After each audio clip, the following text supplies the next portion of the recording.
In this exercise tutorial, I'm going to be showing you how to do seated shoulder adduction on a Swiss ball, and I'm also going to be doing it with a resistance band. Now, it doesn't matter if you've got a TheraBand like me, or alternatively, one of the looped longer resistance bands.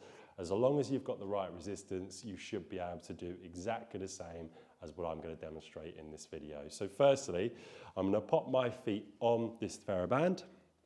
I've got my feet together, I'm seated in the middle of the ball, and I've got my hands here on the ends of the TheraBand. I'm going to bring my shoulders back, and in this position where my shoulders are back and I'm upright, I'm going to bring my hands away from my body whilst keeping a soft elbow. So my arms aren't completely extended, they're not bolt straight, there's a very slight bend in the elbow.